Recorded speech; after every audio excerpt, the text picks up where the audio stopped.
अगर सांप की खोपड़ी सनक जाए और सांप अपनी जिंदगी से परेशान होकर खुद को ही काट ले तो क्या होगा? तो चलिए जानते हैं इस वीडियो में कि अगर कोई जहरीला सांप खुद को ही काट ले तो क्या होगा। तो चलिए जानते हैं इसका जवाब। सांप अपने खुद के जहर से अपने आप को नहीं मार सकता, क्योंकि सांप की बॉडी उसके खुद के जहर के लिए इम्यून होती है। तो अगर कोई सांप खुद को या अपनी प्रजाति के किसी सांप को काट ले तो उसे कुछ नहीं होगा, पर अगर कोई सांप किसी दूसरी प्रजाति के सांप को काट ले तो वो मर जाएगा। उस दूसरी प्रजाति के सांप पर भी जहर का वही असर होगा जो इंसान को सांप के काटने पर होता है। ज्यादातर सांप अपने खुद के या अपनी एक जैसी प्रजाति के सांपों के जहर से नहीं मरते, पर कुछ ऐसे भी सांप होते हैं जो अपने खुद के जहर से ही मर जाते हैं, और बहुत से ऐसे भी सांप होते हैं जो दूसरी प्रजाति के सांपों के जहर से भी नहीं मरते, जैसे किंग कोबरा।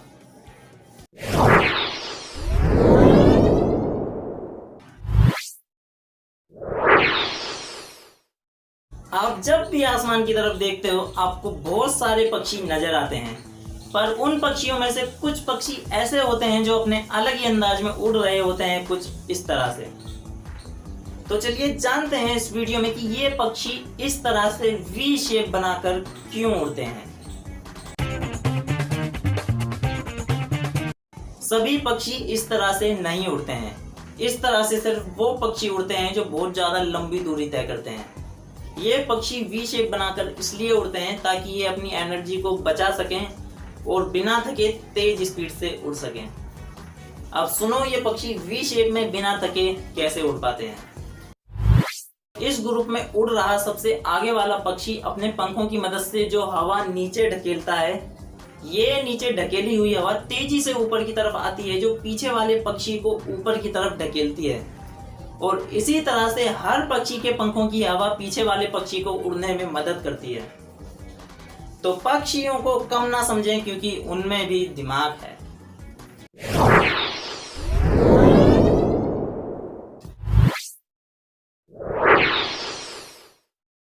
इस वीडियो में आप जानने वाले हो कि बारिश पड़ने के बाद मिट्टी से एकदम ताजा और एकदम बढ़िया खुशबू क्यों आती है। तो चलिए जानते हैं इस वीडियो में कि बारिश पड़ने के बाद मिट्टी से खुशबू क्यों आती है।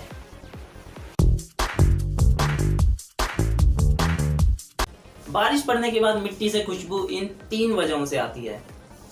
पहली चीज, मिट्टी में सूख चुके पौधों का लिक्विड। दूसरी चीज, मिट्टी में पाए जाने वाला एक्टिनोमाइसिस नाम का बैक्टीरिया। और तीसरी चीज, एटमॉस्फेयर में पाई जाने वाली ओजोन गैस। जब बारिश की बूंदें जमीन पर गिरना शुरू होती हैं, तब सूखे हुए पौधों वाला लिक्विड और एक्टिनोमाइसिस नाम का बैक्टीरिया जमीन में फैल जाते हैं, और बारिश की बूंदों के साथ ओजोन गैस इन सूखे हुए पौधों के लिक्विड और बैक्टीरिया के साथ मिल जाती है। तब एक खास तरह की खुशबू बननी शुरू हो जाती है, और हवा के साथ ये खुशबू सब जगह फैल जाती है। पहली बारिश में ये स्मेल सबसे ज्यादा आती है, पर बार बार बारिश पड़ने की वजह से ये खुशबू धीरे धीरे आनी बंद हो जाती है।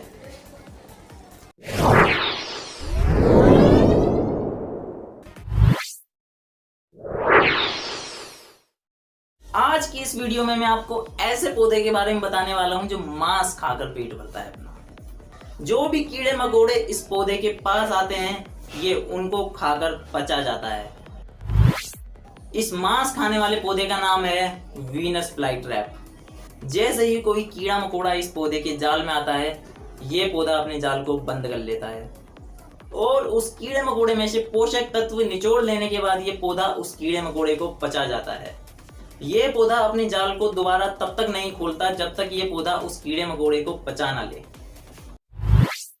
ये पौधे ज्यादा से ज्यादा 6-7 इंच जितने बड़े होते हैं, और इसका जाल ज्यादा से ज्यादा 1-1.5 इंच जितना बड़ा होता है। ये पौधे सिर्फ छोटे मोटे कीड़े मकोड़ों को ही खा सकते हैं। इंसानों को इन पौधों से कोई खतरा नहीं है, और तो और आप इन पौधों को खरीदकर अपने घर पर भी लगा सकते हो। सिर्फ ये पौधा ही नहीं, बल्कि और भी ऐसे बहुत सारे पौधे हैं जो कीड़े मकोड़े खाकर पेट भरते हैं अपना।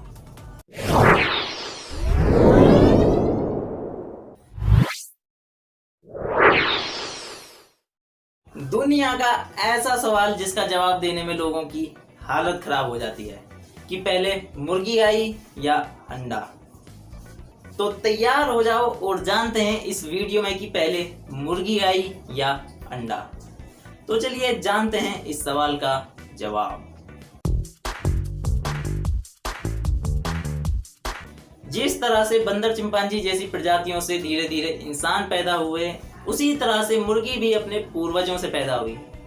मुर्गी के पूर्वज कुछ इस तरह के दिखते थे। मुर्गी के लास्ट पूर्वज का नाम रेड जंगल फॉल था। इसी प्रजाति के किसी पक्षी के अंडे से पहली मुर्गी पैदा हुई। इस प्रजाति के किसी पक्षी के डीएनए में चेंजेस होने की वजह से पहली बार उस पक्षी ने ऐसे अंडे को जन्म दिया जिसमें से मुर्गी पैदा हुई, और उस मुर्गी से और मुर्गियां पैदा होनी शुरू हुई। देखो, शॉर्ट आंसर ये है कि मुर्गी अंडे से पैदा हुई, पर जिस अंडे से मुर्गी पैदा हुई वो अंडा मुर्गी का नहीं था।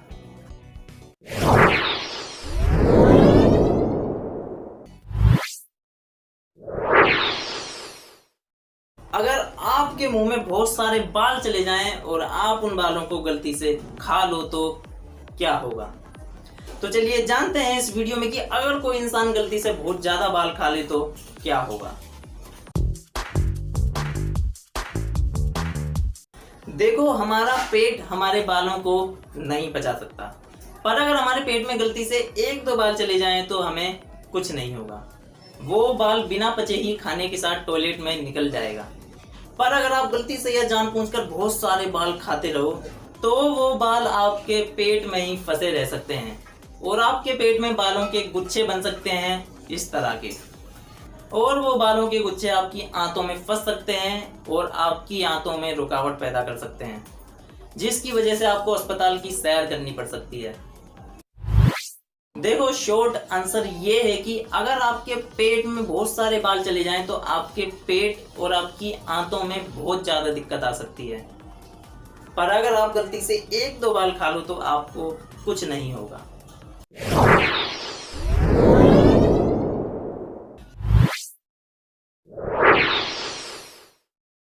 आप लोगों में से ज्यादातर लोगों को लगता होगा कि दुनिया की सबसे महंगी चीज हीरा है, पर हीरा दुनिया की सबसे महंगी चीज नहीं है। तो चलिए जानते हैं इस वीडियो में कि दुनिया की सबसे महंगी चीज कौन सी है। तो अपने आंख कान खुले रखो और देखते रहो इस वीडियो को। तो चलिए जानने के लिए शुरू से शुरू करते हैं। दुनिया की सबसे महंगी चीज एंटीमेटर है। 1 ग्राम एंटीमेटर से आप करीब 14,000 टन हीरे खरीद सकते हो। 1 ग्राम एंटीमेटर की कीमत $62.5 ट्रिलियन है।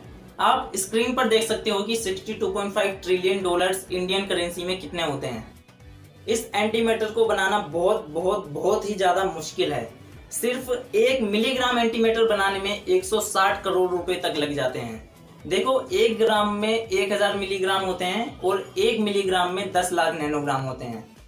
अभी तक वैज्ञानिक सिर्फ कुछ नैनोग्राम एंटीमेटर ही बना पाए हैं। अभी तो एंटीमेटर को इतना नहीं बनाया जा सका है कि इसका अच्छी तरह से इस्तेमाल किया जा सके, पर अगर एंटीमेटर को अच्छी खासी मात्रा में बना लिया जाए तो एंटीमेटर की मदद से बहुत कुछ किया जा सकता है। हम एंटीमेटर को रॉकेट में फ्यूल की तरह इस्तेमाल करके अंतरिक्ष में लाइट की स्पीड से ट्रैवल कर सकते हैं और दूसरे ग्रहों पर बहुत जल्दी पहुंच सकते हैं। और हम बिना पेट्रोल के कुछ मिलीग्राम एंटीमेटर से अपनी गाड़ी को पूरी जिंदगी भर चला सकते हैं। और इस एंटीमेटर से बहुत तरह के कैंसर्स को भी खत्म किया जा सकता है, और इस एंटीमेटर से दुनिया के सबसे खतरनाक हथियार भी बनाए जा सकते हैं। पर अभी तो वैज्ञानिकों को कुछ ऐसा तरीका नहीं मिला है जिससे कि वैज्ञानिक लोग चुटकियों में 1-2 ग्राम एंटीमेटर को बना सकें। जिस स्पीड से वैज्ञानिक अभी एंटीमेटर बना रहे हैं, अगर वैज्ञानिक उसी स्पीड से एंटीमेटर बनाते रहें तब भी सिर्फ 1 ग्राम एंटीमेटर को बनाने में करोड़ों अरबों साल लग जाएंगी। हमारे घर पर जो एलपीजी गैस के सिलेंडर आते हैं, इनमें जानबूझकर अजीब और बदबूदार स्मेल क्यों डाली जाती है? आखिर ये सिलेंडर बनाने वाली कंपनियां हमारे सिलेंडर में जानबूझकर बदबूदार स्मेल क्यों डालती हैं? तो चलिए जानते हैं इस वीडियो में कि जानबूझकर सिलेंडर में बदबूदार स्मेल क्यों डाली जाती है। जो हमारे घर पर सिलेंडर आते हैं, इनमें एलपीजी गैस होती है। प्योर एलपीजी गैस का ना ही कोई कलर होता है और ना ही कोई स्मेल होती है।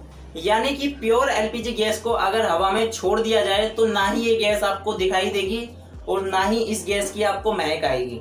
तो अगर एलपीजी गैस में अजीब और बदबूदार स्मेल ना डाली जाए तो इस गैस के लीक होने के बाद किसी को भी इस गैस की लीकेज का पता नहीं चल पाएगा। और जैसे ही ये गैस आग या चिंगारी के संपर्क में आएगी तो उस जगह पर ये गैस एकदम से आग पकड़ लेगी, जिसकी वजह से कई लोगों की जान भी जा सकती है। इसलिए इस एलपीजी गैस में अजीब और बदबूदार स्मेल डाली जाती है ताकि इसकी पहचान आसानी से की जा सके और इस गैस की लीकेज का पता लगाया जा सके। मुझे नहीं पता कि आप कभी एरोप्लेन में बैठे हो या नहीं, पर मैं आपको बता दूं कि एरोप्लेन का खाना बेस्वाद होता है। तो चलिए जानते हैं इस वीडियो में कि एरोप्लेन के शेफ एरोप्लेन में खाने को अच्छा क्यों नहीं बना पाते। हवाई जहाज में खाने का स्वाद इसलिए अच्छा नहीं लगता क्योंकि जमीन के मुकाबले आसमान की हवा में कम नमी होती है। हवाई जहाज में करीब 20 से 50% तक स्वाद में कमी आ जाती है। हवाई जहाज में सूखापन ज्यादा होता है और हवाई जहाज में सिर्फ 20% नमी होती है। हवा में कम नमी होने की वजह से खाने में सूखापन आ जाता है, जिससे हमें खाने का असली स्वाद नहीं मिल पाता। हवाई जहाज में हमारे सूंघने की शक्ति उसी तरह की हो जाती है जैसी सर्दी जुकाम में रहती है, यानी एयरलाइंस कंपनियों की वजह से हमें खराब खाना नहीं मिलता, बल्कि एयरलाइंस कंपनियां खाने के साथ एक्सपेरिमेंट करते हुए कोशिश में लगी रहती हैं कि वो अपने पैसेंजर्स को अच्छे से अच्छा खाना दे सकें। साइकिल, कार, बस, ट्रक, जेसीबी, हवाई जहाज, मोटरसाइकिल जैसी सभी चीजों के टायरों का रंग काला ही क्यों होता है? इन टायरों का रंग लाल, पीला, हरा, नीला क्यों नहीं होता? ये टायर किसी और रंग के क्यों नहीं बनाए जाते? तो चलिए जानते हैं इस वीडियो में कि टायरों का रंग काला ही क्यों होता है। टायरों को रबड़ से बनाया जाता है और रबड़ का रंग स्लेटी होता है, पर अगर इन टायरों को सिर्फ रबड़ से बनाया जाता है तो ये टायर ज्यादा नहीं चल पाते। हमारी गाड़ी के टायर ज्यादा चलें इसलिए इन टायरों को बनाते टाइम इनमें कुछ केमिकल मिलाए जाते हैं। काला कार्बन और कुछ केमिकल मिलने के बाद इन टायरों में मजबूती आ जाती है। काला कार्बन मिलने की वजह से इन टायरों की रबड़ का रंग स्लेटी कलर से काले कलर का हो जाता है। काला कार्बन और कुछ केमिकल मिलने के बाद ये टायर 10 गुना से भी ज्यादा चलते हैं किसी नॉर्मल रबड़ के बने हुए टायर से। अगर एक नॉर्मल रबड़ का बना हुआ टायर 1 लाख किलोमीटर चलेगा तो काला कार्बन और कुछ केमिकल मिलने के बाद ये टायर 10 लाख किलोमीटर से भी ज्यादा चलेगा। अगर हमारी पृथ्वी गोल है तो नीचे वाले एरिया में रहने वाले लोग गिरते क्यों नहीं है? तो चलिए जानते हैं इस वीडियो में कि जो लोग पृथ्वी के नीचे वाले एरिया में रहते हैं वो गिरते क्यों नहीं है। एग्जाम्पल के लिए आप पृथ्वी को एक चिम्मक और अपने आप को एक लोहा समझ सकते हो। जिस तरह से चिम्मक लोहे को अपनी तरफ खींचती रहती है उसी तरह से पृथ्वी हमें अपनी तरफ खींचती रहती है। पृथ्वी पर गुरुत्वाकर्षण बल होता है जिसकी वजह से हम धरती पर टिके रहते हैं। यहाँ तक कि समुद्र के पानी को भी पृथ्वी गुरुत्वाकर्षण बल की वजह से अपनी तरफ खींचे रखती है। मैं आपको बता दूं कि अंतरिक्ष में ऊपर नीचे दाएं बाएं जैसी कोई चीज नहीं होती। जहां भी आप खड़े होते हो आपको वही जगह सीधी लगने लग जाती है। सभी लोगों का नीचे पृथ्वी के केंद्र में है, चाहे आप पृथ्वी के ऊपर वाले हिस्से में रहते हो चाहे पृथ्वी के नीचे वाले हिस्से में। पृथ्वी हमें केंद्र की तरफ खींचती रहती है जिसकी वजह से हम धरती पर टिके रहते हैं और गिरते नहीं हैं। तो अगर आपने अभी तक हमारी वीडियो को लाइक और हमारे चैनल को सब्सक्राइब नहीं करा तो क्या कर रहे हो? जल्दी से इस वीडियो को लाइक और हमारे चैनल को सब्सक्राइब कर दो।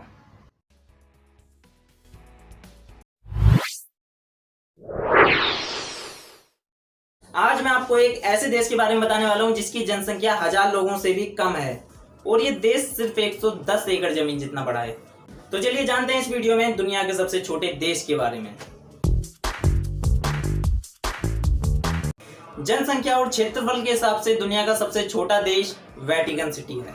वेटिकन सिटी इटली देश की राजधानी रोम शहर के अंदर बसा हुआ एक स्वतंत्र देश है और वेटिकन सिटी देश को दुनिया का सबसे छोटा देश होने की मान्यता भी प्राप्त है। ये देश सिर्फ 110 एकड़ जमीन जितना बड़ा है और इस देश की जनसंख्या सिर्फ 1000 लोगों के आसपास है। आपको जानकर हैरानी होगी कि इस देश के पास अपनी खुद की आर्मी है। इस देश के पास करीब 110 सिपाही हैं और इसके अलावा इस देश का अपना एक फ्लैग, रेडियो स्टेशन, डाकघर और तो और इस देश की खुद की अपनी करेंसी भी है जो इटली में भी वैलिड है। अगर हम धरती के अंदर इतना गहरा गड्ढा खोदें कि हम धरती के पार ही निकल जाएं तो हम कहां पहुंच जाएंगे? तो चलिए जानते हैं इस वीडियो में कि अगर हम धरती के अंदर गड्ढा खोदकर धरती के पार ही निकल जाएं तो हम किस दुनिया में पहुंच जाएंगे। तो चलिए जानने के लिए शुरू से शुरू करते हैं। पृथ्वी की टोटल लंबाई 12,700 किलोमीटर के आसपास है। जितना आप गड्ढा खोदकर धरती के नीचे जाते जाओगे उतना ही टेम्परेचर धीरे धीरे बढ़ता रहेगा। पृथ्वी के बीच वाले एरिया का टेम्परेचर लगभग 6000 डिग्री सेल्सियस होता है।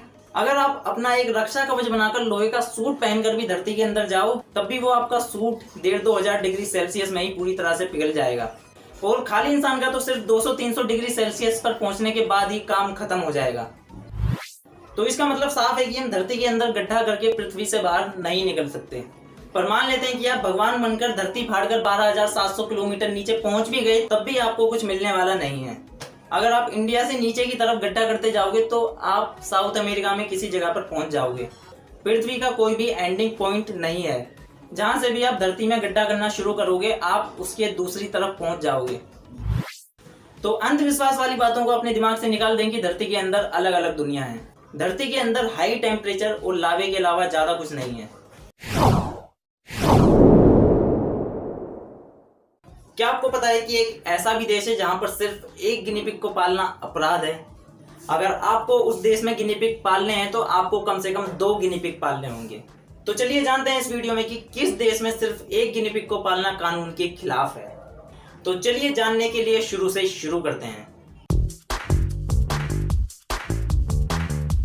आपको इन गिनी पिग का नाम सुनकर लग रहा होगा कि ये पिग परिवार से हैं, पर ऐसा नहीं है।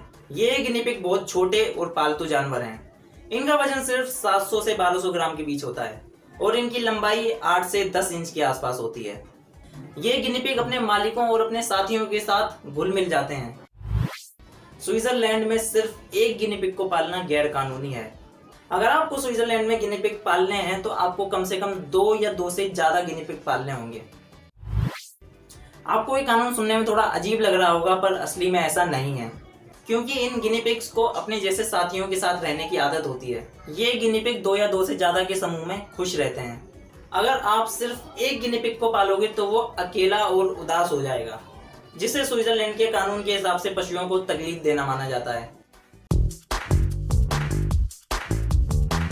तो आपको इस स्विट्जरलैंड का कानून कैसा लगा हमें कमेंट में बताएं और इसी तरह की और नॉलेजेबल वीडियोस देखने के लिए अभी हमारे चैनल को सब्सक्राइब करें। हमारे नल से गर्मियों में ठंडा और सर्दियों में गर्म पानी कैसे निकलता है?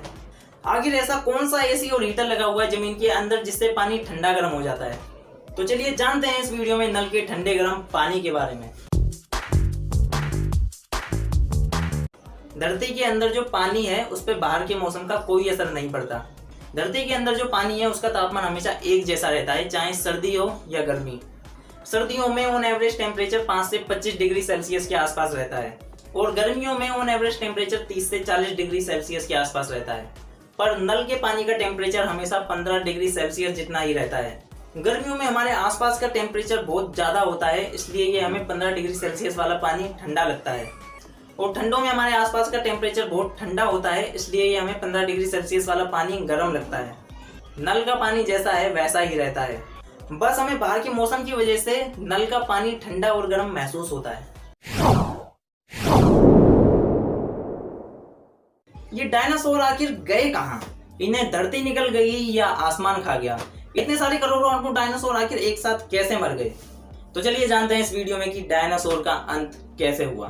तो चलिए जानने के लिए शुरू से शुरू करते हैं। डायनासोर का अंत अंतरिक्ष से पृथ्वी पर एक मेट्रोइड गिरने की वजह से हुआ था। लगभग 6.5 करोड़ साल पहले एक बहुत बड़ा मेट्रोइड धरती पर आकर गिरा। यह मेट्रोइड धरती पर बहुत ज्यादा तेज स्पीड से एक आग के गोले की तरह गिरा था। जहां पर यह मेट्रोइड गिरा था उस जगह पर 180 किलोमीटर चौड़ा और 20 किलोमीटर गहरा गड्ढा हो गया था। जिस जगह पर यह मेट्रोइड गिरा था उस जगह से लाखों टन मेटल, पत्थर और धूल मिट्टी हजारों किलोमीटर ऊपर अंतरिक्ष में चली गई। पर जो लाखों टन धूल मिट्टी, पत्थर और मेटल अंतरिक्ष में गया था वो पृथ्वी के ग्रेविटेशनल फोर्स की वजह से दोबारा 30-40 मिनट बाद आग के गोलों की तरह पृथ्वी पर बरसने लगा। इस मेट्रोइड के गिरने की वजह से हर जगह भूकंप, सुनामी और बड़े बड़े तूफान आने लगे और बहुत सारी जगहों पर ज्वालामुखी भी फटने लगे और ज्वालामुखी से जहरीली गैसें निकलने लगी। इतना सब कुछ होने के बाद धरती पर टेम्परेचर करीब 150 से 200 डिग्री सेल्सियस तक पहुंच गया था और ये सब होने के बाद लगभग सभी पेड़ पौधे जड़ से उखड़ गए थे या जलकर राख हो गए थे।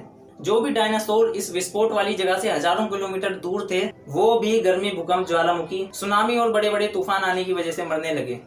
जो भी विस्फोट वाली जगह से धूल मिट्टी उड़कर आसमान में गई थी, वो धूल मिट्टी आसमान में चारों तरफ मोटे मोटे बादलों में बदल गई, जिसकी वजह से कई महीनों तक सूरज की रोशनी धरती पर नहीं पड़ पाई। और जो डायनासोर इतना विनाश होने के बाद भी बच गए थे, वो भूखमरी से मर गए, क्योंकि इतना सब कुछ होने के बाद लगभग धरती पर खाने को कुछ नहीं बचा था। इस मेट्रोइड के गिरने के बाद सिर्फ ऐसे ही जानवर जिंदा रह पाए जो बहुत छोटे थे या जो जमीन के नीचे रहते थे और जो बहुत कम खाना खाकर भी जिंदा रह सकते थे।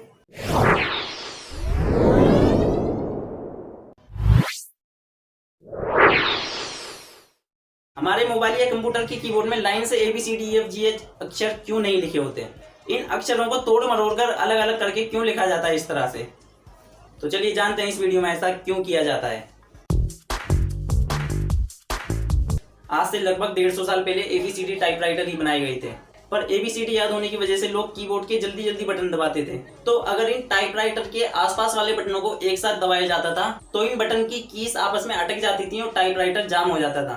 इसके बाद इस टाइपराइटर में चेंजेस करते हुए बहुत ज्यादा इस्तेमाल होने वाले अक्षरों को दूर दूर लगाया गया और इस कीबोर्ड को QWERTY नाम दिया गया। ये वही कीबोर्ड है जिसे हम आज यूज करते हैं।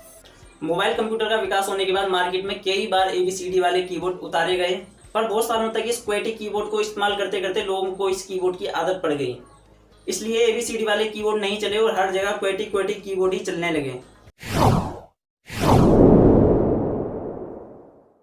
आज की वीडियो में आप जानने वाले हो कि करंट लगने से लोग क्यों मर जाते हैं। आखिर ऐसी क्या चीज होती है करंट में जो इंसान की जान ले लेती है? तो चलिए जानने के लिए शुरू करते हैं। करंट लगने से जो भी हमारे शरीर में पानी होता है वो पूरी तरह से सूख जाता है, जिसकी वजह से हमारा खून एकदम गाढ़ा हो जाता है और ये खून हमारे सभी अंगों तक नहीं पहुंच पाता। सभी अंगों तक खून ना पहुंचने की वजह से हमारे शरीर के अंग धीरे धीरे काम करना बंद कर देते हैं और कुछ टाइम बाद करंट लगने वाला इंसान मर जाता है। हफ्ते में इतने सारे दिन होते हैं, पर हमारी छुट्टी सिर्फ संडे की ही क्यों होती है? और आखिर ये संडे की छुट्टी मनाई कब से जाती है? तो चलिए जानने के लिए शुरू करते हैं। ये बात तब की है जब भारत पर अंग्रेजों का राज था। अंग्रेज लोग मजदूरों को हफ्ते में एक भी दिन की छुट्टी नहीं दिया करते थे। तो जब मजदूरों के नेता नारायण मेघाजी लोखंडे ने हफ्ते में एक दिन की छुट्टी की मांग की, इस मांग को अंग्रेजों ने सुनते ही मना कर दिया और फिर 7 साल की लड़ाई झगड़े के बाद 10 जून 1890 में अंग्रेज लोग मजदूरों को हफ्ते में एक दिन की छुट्टी देने के लिए मान गए। छुट्टी का दिन संडे का दिन इसलिए चुना गया क्योंकि संडे ईसाइयों के लिए गिरजाघर जाकर प्रार्थना करने का दिन होता है और संडे हफ्ते का आखिरी दिन भी होता है। और अंग्रेजों के टाइम पर भी कई और देशों में पहले से संडे की छुट्टी मनाई जाती थी, इसलिए भारत में छुट्टी के दिन को संडे का दिन चुना गया। आखिर हम पूरे दिन अपनी आंखों की पलक क्यों झपकाते रहते हैं? क्या पलक झपकने से हमें कुछ फायदा भी होता है या ये फालतू में ही पूरे दिन झपकती रहती हैं? तो चलिए जानने के लिए शुरू करते हैं। पलक हमारी आंखों का एक तरह से रक्षा कवच होती हैं और हमारी पलकें हमारी आंखों के लिए एक तरह से वाइपर का काम करती हैं। जब भी हमारी आंखों में धूल मिट्टी चली जाती है तो ये हमारी पलकें उस धूल मिट्टी को साफ कर देती हैं। जब भी हम पलक झपकते हैं तो हमारी पलकें हमारी आंखों पर एक तरह से नमी की परत छोड़ देती हैं, जिसकी वजह से हमारी आंखों में नमी बनी रहती है और हमारी आंखें सूखती नहीं है और ना ही इनमें जलन होती है। जो भी हमारी पलकें हमारी आंखों में नमी छोड़ती हैं, इस नमी से जर्म्स, बैक्टीरिया, वायरस भी मर जाते हैं। आखिर एम्बुलेंस की कार पर एम्बुलेंस को उल्टा क्यों लिखा जाता है? इस एम्बुलेंस वर्ड को सीधा क्यों नहीं लिखा जाता? तो चलिए जानते हैं इस वीडियो में ऐसा क्यों किया जाता है। जैसा कि आपको पता होगा कि एम्बुलेंस का काम मरीज को जल्द से जल्द हॉस्पिटल पहुंचाना होता है, इसलिए एम्बुलेंस तेज स्पीड से चलने की कोशिश करती है ताकि एम्बुलेंस मरीज को जल्द से जल्द हॉस्पिटल पहुंचा सके। एम्बुलेंस की कार पर एम्बुलेंस वर्ड को उल्टा इसलिए लिखा जाता है ताकि उल्टा एम्बुलेंस सामने चल रही गाड़ी के मिरर में सीधा दिखाई दे, जिसकी वजह से गाड़ी वाला आदमी एम्बुलेंस को तुरंत आगे निकलने का रास्ता दे सके। मैं आपको बता दूं कि उल्टा एम्बुलेंस सिर्फ गाड़ी के सामने लिखा जाता है और गाड़ी के दाएं बाएं और पीछे एम्बुलेंस को सीधा ही लिखा जाता है।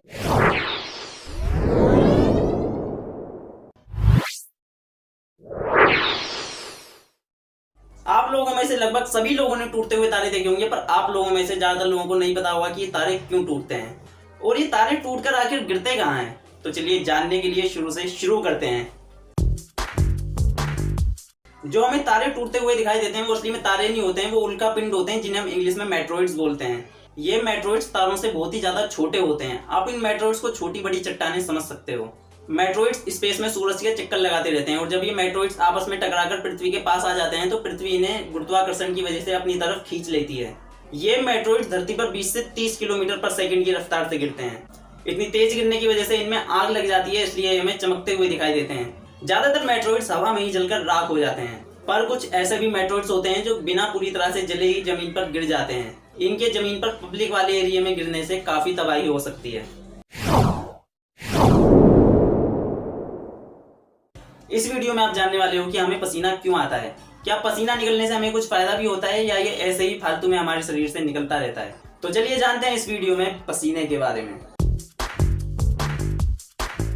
हमारे ब्रेन में एक हिपोथैलेमस होता है जो हमारे शरीर के टेम्परेचर को एडजस्ट करता है। तो जब भी हमारे शरीर में ज्यादा हीट पैदा होने लगती है और हमारे शरीर का टेम्परेचर एवरेज टेम्परेचर से ऊपर जाने लगता है, तो जो हमारे ब्रेन में हिपोथैलेमस होता है वो हमारे शरीर के टेम्परेचर को कम करने के लिए हमारे शरीर से पसीना छोड़ने लगता है, ताकि हमारे शरीर का टेम्परेचर कम हो सके, क्योंकि पसीना आने की वजह से हमारा शरीर ठंडा हो जाता है।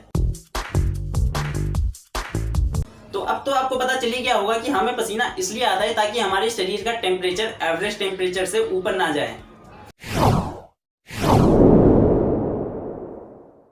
मुझे नहीं पता कि आपने कभी घोड़े को सोते हुए देखा है या नहीं, पर मैं आपको बता दूं कि घोड़ा हमेशा खड़े होकर सोता है। तो चलिए जानते हैं इस वीडियो में कि घोड़ा हमेशा खड़े होकर क्यों सोता है। एवरेज ज्यादातर घोड़े दिन में 3-4 घंटे सोते हैं। ये घोड़े खड़े होकर इसलिए सोते हैं क्योंकि जब ये बैठते हैं तो इनके पूरे शरीर का वजन इनकी गर्दन और इनके पेट वाले हिस्से पर पड़ता है, जिसकी वजह से ऑक्सीजन इनके फेफड़ों तक ठीक से नहीं पहुंच पाता और इन्हें सांस लेने में बहुत ज्यादा कठिनाई आती है। अगर घोड़ा बहुत ज्यादा टाइम तक लेटा रहे तो वो मर भी सकता है। इसलिए ये घोड़े थोड़े थोड़े टाइम में 10-15 मिनट की झपकियां लेते रहते हैं खड़े खड़े ही।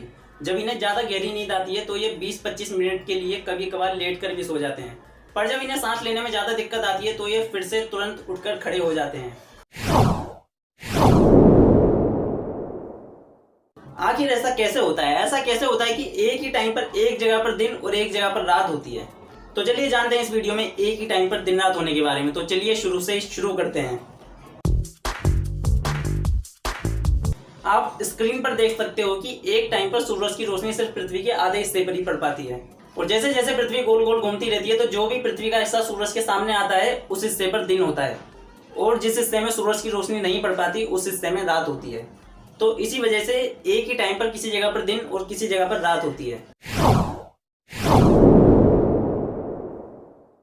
आपने देखा होगा कि मछली पानी में तो अच्छी खासी खेल रही होती है, पर जैसे ही हम उसे पानी से बाहर निकालते हैं वो तड़पने लगती है और थोड़ी देर बाद मर जाती है। तो चलिए जानते हैं इस वीडियो में कि मछली पानी से बाहर निकलने के बाद क्यों मर जाती है। सबसे पहले मैं आपको बता दूं कि हवा की तरह पानी में भी ऑक्सीजन होता है, और जिस तरह से इंसान अपने फेफड़ों से सांस लेते हैं उसी तरह से मछली अपने गलफड़ों से सांस लेती हैं। गलफड़ों को इंग्लिश में गिल्स बोलते हैं। जो भी पानी में ऑक्सीजन होता है मछली के गिल्स उसे सोख लेते हैं। मछली के गिल्स सिर्फ पानी से ऑक्सीजन निकाल सकते हैं, हवा से नहीं। इसलिए मछली को जब भी पानी से बाहर निकाला जाता है तो इसके गिल्स काम करना बंद कर देते हैं और ये सांस ना लेने की वजह से थोड़ी देर बाद मर जाती है।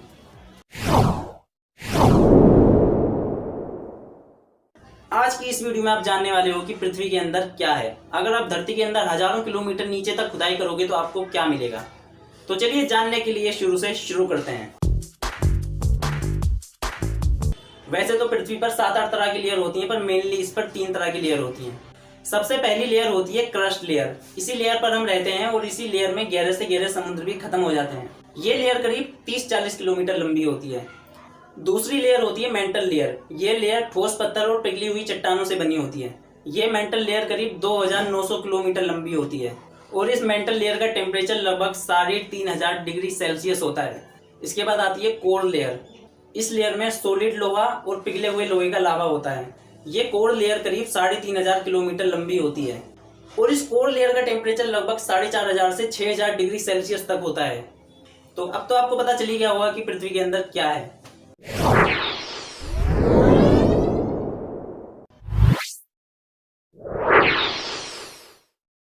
चलो मैं आपसे एक सवाल पूछता हूँ, आप उसका जवाब देना। आप मुझे बताओ कि अभी के टाइम पर सबसे बड़ा और सबसे भारी जानवर कौन सा है। जल्दी से आंसर सोचो और उसे कमेंट में लिखो। आपके पास 10 सेकंड है। 10, 9, 8, 7,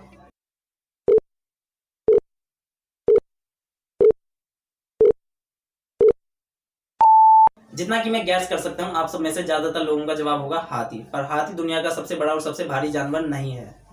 दुनिया का सबसे बड़ा और सबसे भारी जानवर है ब्लू व्हेल। ब्लू व्हेल एक मछली का नाम है जो बड़े बड़े समुद्रों में पाई जाती है। इस ब्लू व्हेल मछली का वजन 130 से 170 टन तक हो सकता है। इसका वजन लगभग 30 हाथियों जितना होता है और इसकी लंबाई करीब 95 फुट तक हो सकती है। आप इस फोटो में देख सकते हो कि ये ब्लू व्हेल इंसानों के कंपैरिजन में कितनी ज्यादा बड़ी होती है। जब भी हम धूप में से किसी कम रोशनी वाले कमरे में आते हैं तो हमें अंधेरा क्यों दिखाई देता है? तो चलिए जानते हैं इस वीडियो में ऐसा क्यों होता है। तो अपने आंख कान खुले रखो और देखते रहो इस वीडियो को। तो चलिए शुरू से शुरू करते हैं। हमारी आंखों की पुतली रोशनी के हिसाब से अपने आप को एडजस्ट करती रहती है। ज्यादा रोशनी में हमारी आंखों की पुतली सिकुड़ जाती है ताकि ज्यादा रोशनी जाने की वजह से हमारी आंखों को नुकसान ना पहुंचे, और कम रोशनी में हमारी आंखों की पुतली फैल जाती है ताकि ज्यादा से ज्यादा रोशनी हमारी आंखों के पर्दे तक जा सके और हमें अंधेरे में भी साफ दिखे। तो जब हम अचानक धूप से किसी कम रोशनी वाले कमरे में आते हैं तो उस टाइम पर हमारी आंखों की पुतली सिकुड़ी हुई होती है, जिसकी वजह से हमें अंधेरा अंधेरा दिखाई देता है। पर 15-20 सेकंड बाद जब हमारी आंखों की पुतली कम रोशनी के हिसाब से फैल जाती है तब हमें एकदम साफ दिखाई देने लगता है। तो अगर आपको भी धूप में से कम रोशनी में आने के बाद अंधेरा अंधेरा दिखाई देता है तो इसका मतलब ये नहीं है कि आपकी आंखें खराब हैं। इसका मतलब ये है कि आपकी आंखें ठीक हैं और अच्छी तरह से काम कर रही हैं। क्या अभी भी ऐसे चमगादड़ पाए जाते हैं जो सिर्फ खून पीकर पेट भरते हैं अपना? तो चलिए जानते हैं इस वीडियो में खून पीने वाले चमगादड़ों के बारे में। देखो, 3 तरह के चमगादड़ होते हैं। पहला जो फल फूल खाते हैं, दूसरा जो कीड़े मकोड़े खाते हैं, तीसरा जो सिर्फ जानवरों का खून पीकर पेट भरते हैं अपना। आमतौर पर ये खून पीने वाले चमगादड़ सिर्फ शरीफ जानवरों का खून पीते हैं, जैसे गाय, घोड़ा, भैंस। ये चमगादड़ पहले अपने दांतों से घाव बनाते हैं और फिर आराम से उस खून को चाटते रहते हैं। वैसे चमगादड़ इंसानों पर बहुत कम हमला करते हैं, पर अगर ये किसी इंसान को काट ले तो उस इंसान को रेबीज बीमारी हो सकती है। ये वही बीमारी है जो कुत्ते के काटने से होती है। आपको भी खर्राटे कभी ना कभी तो जरूर आए होंगे, या आपने अपने घर वालों में से तो किसी को पक्का खर्राटे लेते हुए सुना होगा। पर आप में से 99% लोगों को नहीं पता होगा कि हमें खर्राटे क्यों आते हैं। तो चलिए जानते हैं इस वीडियो में कि हमें खर्राटे क्यों आते हैं। कभी कभी सोते टाइम हमारा निचला जबड़ा या जीभ पीछे की तरफ चली जाती है, जिसकी वजह से सांस की नली दब जाती है, और सांस की नली में कम जगह होने की वजह से जब ऑक्सीजन आता जाता है तो हमें ये खर्राटे की आवाज सुनाई देती है।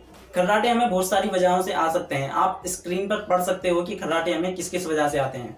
मैं आपको शॉर्ट में बता देता हूँ कि हमें खर्राटे तब आते हैं जब नाक से लेकर के सांस की नली तक कोई भी चीज सांस लेने में रुकावट पैदा करती है, तब हमें खर्राटे आते हैं।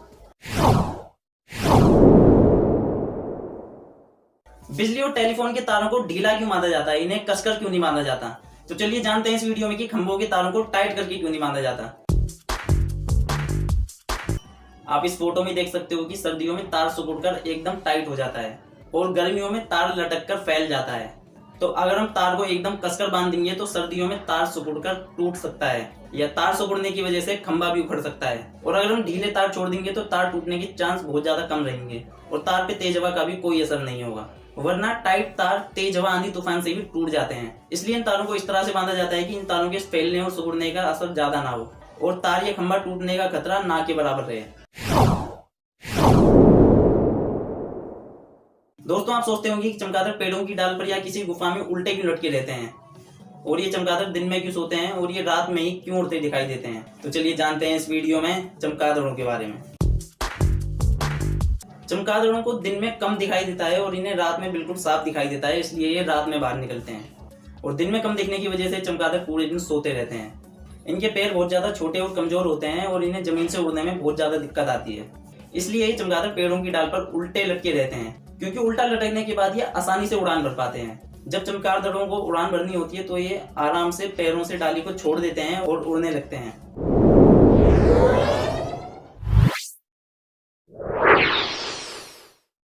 आखिर रेगिस्तान में इतना सारा रेत आता कहां से? तो चलिए जानते हैं इस वीडियो में। आप लोगों में से बहुत सारे लोग जानते होंगे कि रेगिस्तान में दिन में बहुत ज्यादा गर्मी रहती है और रात में बहुत ज्यादा ठंड रहती है।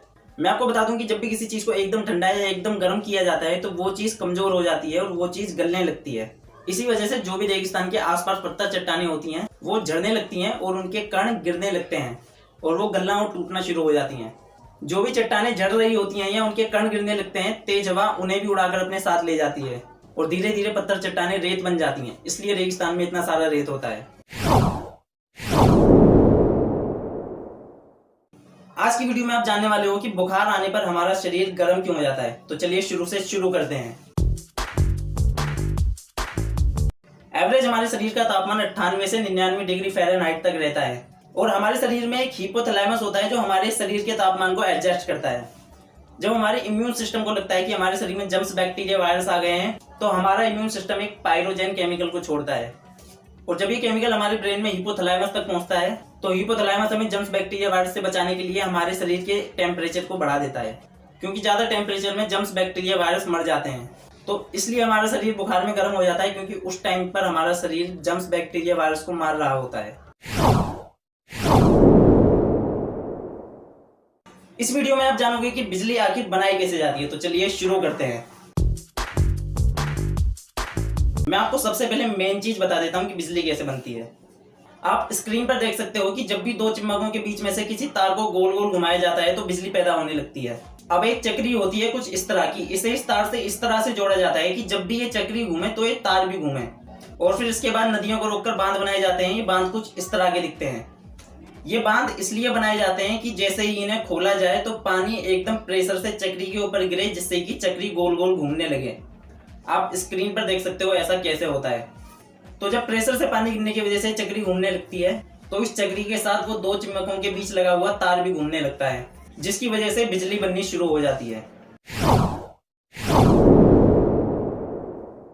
हर किसी के मन में सवाल होता है कि जुगनू आखिर चमकते कैसे हैं, उनमें से रोशनी आखिर निकलती कैसे है। तो चलिए जानते हैं इस वीडियो में ऐसा कैसे होता है।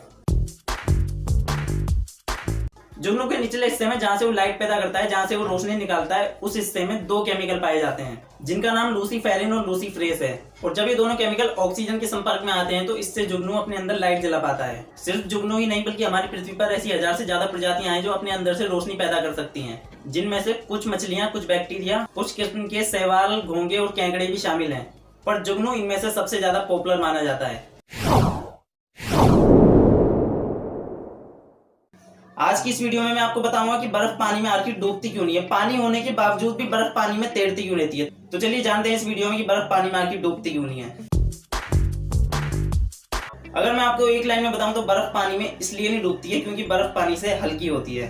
अब बर्फ पानी से हल्की कैसे होती है? बर्फ पानी से हल्की ऐसे होती है क्योंकि पानी से बर्फ बनने के बाद बर्फ ज्यादा जगह घेरती है, इसलिए बर्फ पानी से हल्की होती है। और जो चीज पानी से हल्की होती है वो चीज पानी में तैरती है और जो चीज पानी से भारी होती है वो चीज पानी में डूब जाती है। तो अगर आपको अब भी समझ में नहीं आया तो आप एक बोतल लेना और उसको पानी से पूरी भर देना, बिल्कुल पूरी, और उसको 2-3 दिन तक अच्छी तरह से जमने देना। और जब आप उसको 2-3 दिन बाद देखोगे तो आपकी वो बोतल फूल गई होगी या फिर फूल कर फट गई होगी। तो अगर आपने अभी तक हमारी वीडियो को लाइक और हमारे चैनल को सब्सक्राइब नहीं करा तो क्या कर रहे हो? जल्दी से इस वीडियो को लाइक और हमारे चैनल को सब्सक्राइब कर दो।